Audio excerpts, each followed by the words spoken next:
If you live by the maxim, it's not worth doing unless it's perfect. Oh, that's a heavy one to try to maintain.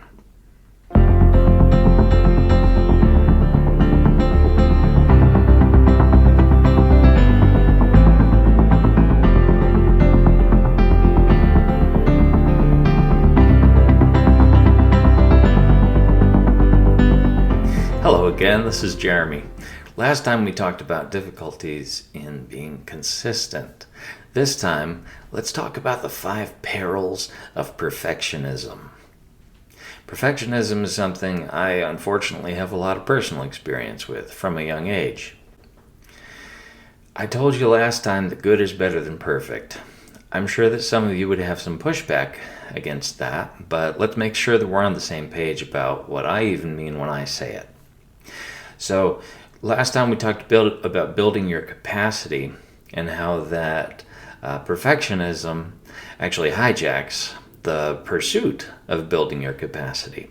So when I say good is better than perfect, I mean staying in the process, practicing toward the thing that you want to achieve is better than just counting yourself out of the race as soon as you make your first mistake, which tends to be what happens when you're in the throes of perfectionism. Perfectionism ultimately becomes synonymous with paralysis. So number 1, the standard is too high. That's another one that might be hard to accept because the standard is probably the thing you actually want to achieve. But if you keep the standard higher than you're able to reach, for instance, if a pole vaulter tries to start their training by clearing 20 feet, they're probably just going to be disappointed and give up completely. If you think it has to be all or it can only be nothing, then congratulations. You're never going to become good enough because you're never going to start at your current capacity. So the thing underneath the thing, the really insidious thing with this, is that when you keep the standard too high, you start to believe certain things about yourself. Whether you realize it consciously or not, you start to believe that you're a person who doesn't live up to your own values. It might not be a stretch to call that an identity crisis. And let me take it a step further. You eventually start to believe that you're a person who can't live up to your own values. Moving on to number 2, fear of failure. What does that look like in your life? I'm going to ask questions like that, by the way, because it's one thing to have information coming at you, which all of us do all the time anymore, but it's another thing to really engage with the information and find a way to apply it in your own personal life. My very brief commentary on everything that's labeled self-help is that that's one of the main things that's missing is engagement. You can have what feels like an epiphany wash over you with a quick weekend conference, a brief course that you took on masterclass, a book that all of your friends recommended that you checked out, and you might have read it and felt like your life was forever changed. And then a week later, you go back to your old habits. So I'm asking you, what does fear of failure look like in your life? In my life, and in many others, fear of failure has resulted in another insidious thing where we learn to avoid trying. And that could sound counterintuitive, but really think about it and see if you can test this against your own experience. If you train yourself through repeated experiences to gather evidence in support of the conclusion that when you try, you fail, then what's the point of trying anymore? The good news is you can, once you are aware of that belief that you may keep under the surface, you can start to reject that belief. You don't have to keep agreement with that once you are able to realize that that belief is not serving you. So number 3, an over-focus on the outcome. Depending on who you are, this could be another counterintuitive one, because you'd think that anything that was a goal would require you to be focused on the outcome. That's true in a certain sense. If you're going to build a house, you need to have a plan. You can't go in blind and expect any of your measurements to make sense once the entire house is supposed to be fitted together. You have to have a plan to take you from point A to point B and ultimately point Z. But an over-focus on the outcome when we're talking about perfectionism means that you're so focused on the way the thing needs to turn out that you start having no patience with yourself in getting from where you are to where you want to be. Let's think of this kind of like an account balance accruing interest. The balance accrues interest as long as you leave it in the account. But if you are giving up on the process, it's kind of like what tends to happen with people who are trying to strike it rich doing day trading. It's like you're pulling out your investment over and over. You don't end up with the long-term gains that you would have if you had committed to the process, because you haven't been remaining in the process. So if you're too focused on outcomes, then the wind is taken out of your sails every time the thing doesn't turn out the way you were hoping. And if you were hoping for perfection, you're not going to be seeing the outcomes you want when you're a beginner still getting your bearings. I imagine this in terms of video game challenges.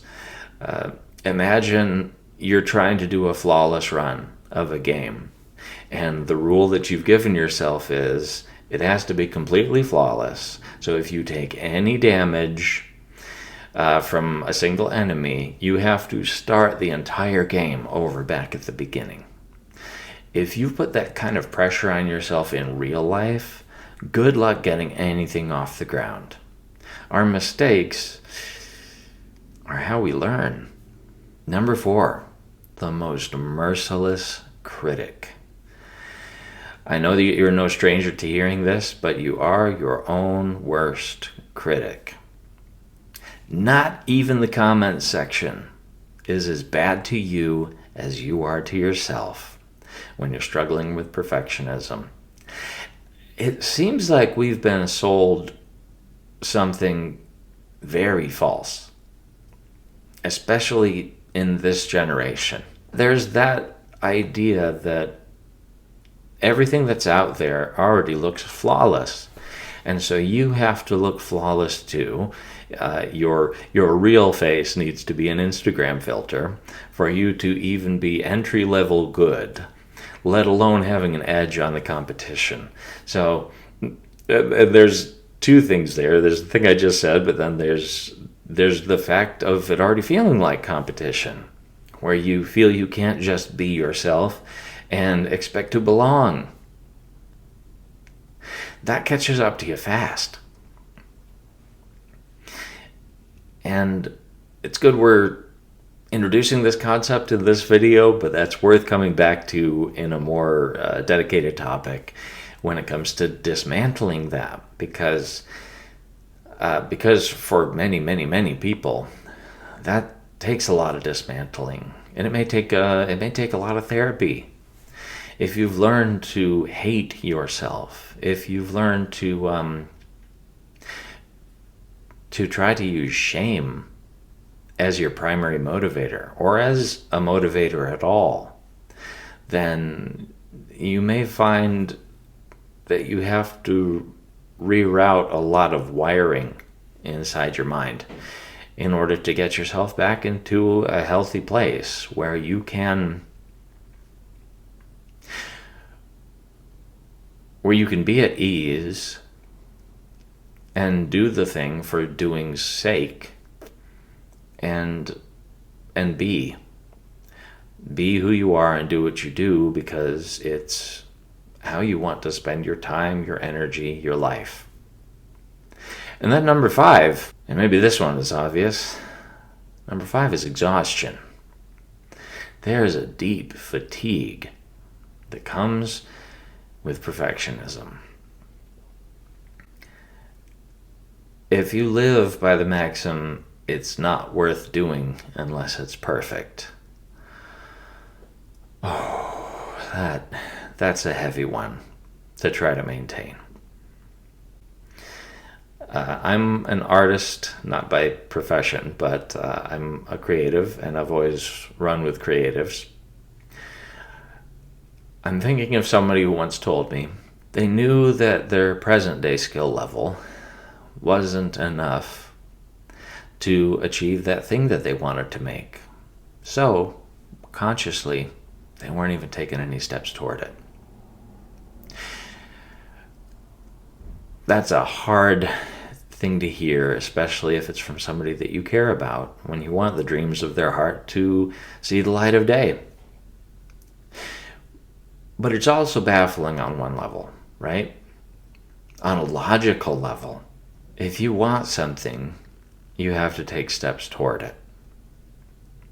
If it's a journey, then you don't just take steps toward it, you also prepare with the proper equipment, the proper supplies, the right clothing for the environment you'll be facing, maybe a pickaxe. If you're going to be climbing steep terrain, there are things you have to do besides the journey itself in order to stand a chance at completing the journey.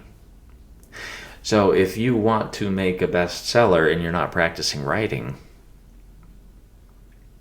if you want to write a novel and you've never practiced short fiction, getting to know your craft is essential before slaying the giant. So at this point, I want to hear from you. And it's up to you how brave you want to be. Maybe you'll answer both of these things, but leave a comment if you're willing to share what perfectionistic tendency has stopped you in your tracks. This is a great one to weigh in on because it'll help break the stigma for other people who may be a little reluctant to share. If we can humanize this, then we can talk about it. The second thing is, leave a comment to let me know what positive intention you're going to start cultivating now that we've talked about this, and now that you have someone to keep you accountable. Whether that's me, and I can't promise I'm always going to weigh in directly on the comments, but hopefully it's at least a community that forms on this channel of people who want to bring actualization to the things that they've just kind of been thinking about, the things they want to do but are too busy for. It makes it different. Just like having a workout buddy makes it easier to go to the gym. It makes it different. It makes it real. It makes it matter to know that you're not the only one who wants to see you succeed. So take that to heart. Decide what you're going to do with it. Don't let it leave your mind before you determine what your next step is. And I'll talk to you soon.